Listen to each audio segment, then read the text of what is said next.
Going Places by Peter and Paul Reynolds.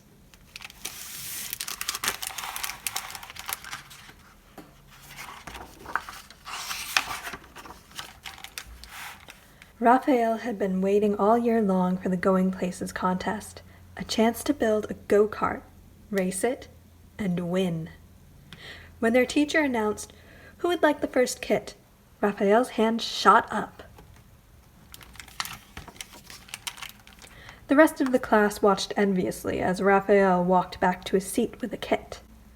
Mrs. Shonda assured them, "Don't worry, you'll all be getting one.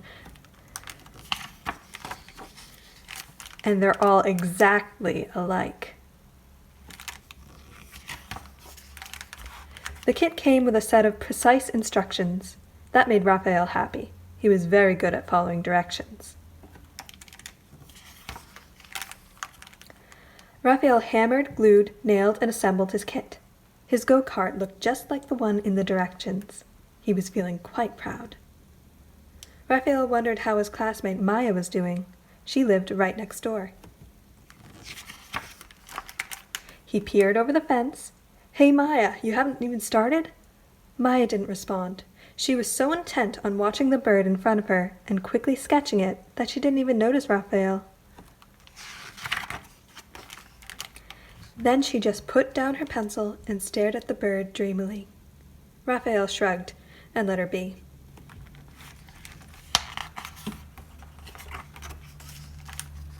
The next morning, Raphael checked back in to see how Maya was doing. "Wow, what is that?" he asked. Maya grinned. "You like it?" Raphael responded slowly. "Yeah, extremely cool, but Maya, there's just one little problem. It's not a go-kart."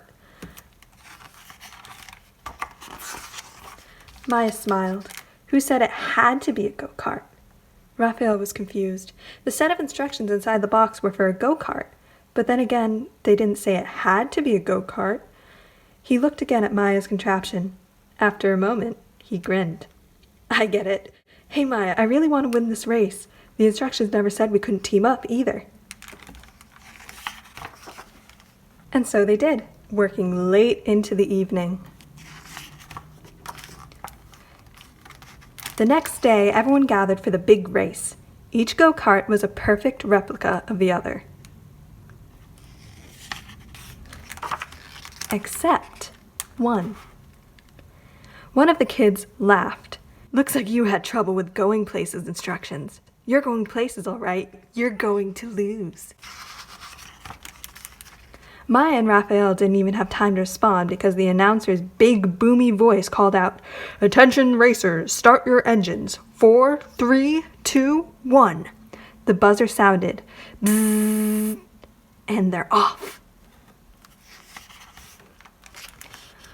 While all the other go-karts disappeared in a cloud of dust, Maya just sat there in her motionless vehicle. Raphael shouted over the roar of the engines and cheering crowds, "Maya, what are we waiting for?" "No worries, Raphael," Maya answered. "Flaps down, throttle up." And now they took off into the air. The other contestants looked up in amazement. Maya and Raphael hovered and then sped past them. Before long, Maya and Raphael coasted across the finish line to the cheers of the waiting crowd. They kept rolling clear across the race grounds. Maya slammed the brakes, stopping just short of the lake at the edge of the school field. Raphael noticed a startled frog leap from a lily pad and dive into the water. He raised his eyebrow and looked at Maya. She smiled. "Raphael, are you thinking what I'm thinking?" Raphael just nodded.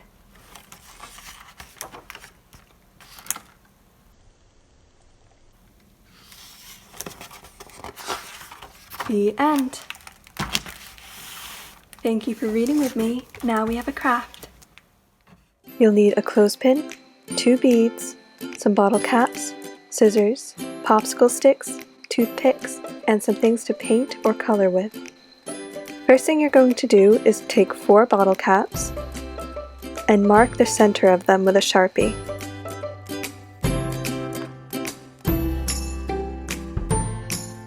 Now you're going to trim off the sharp ends of the toothpick and put a dot of glue right over the center mark. If you're not using white glue, have someone help you with the hot glue gun. Then attach the end of the toothpick. Only do this to 2 of the 4 bottle caps for now. Now open your clothespin and pop one of the beads in. The other bead can be wedged on the other end of the clothespin.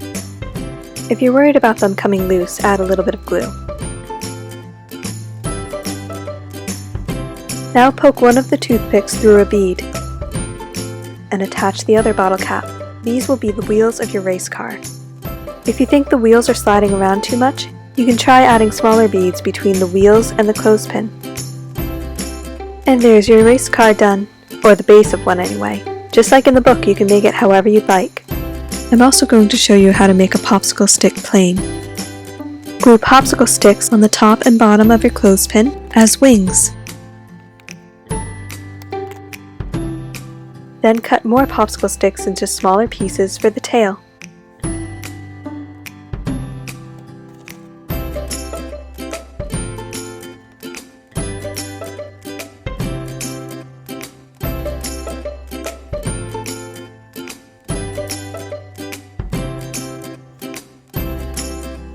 What else do you want to add? I'm going to make a propeller out of toothpicks.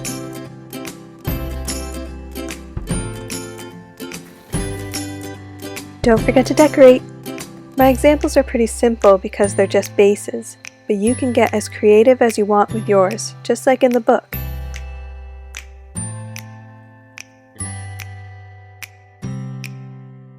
Thank you for joining me for Storytime. I hope you had fun. I'll see you next week. Bye!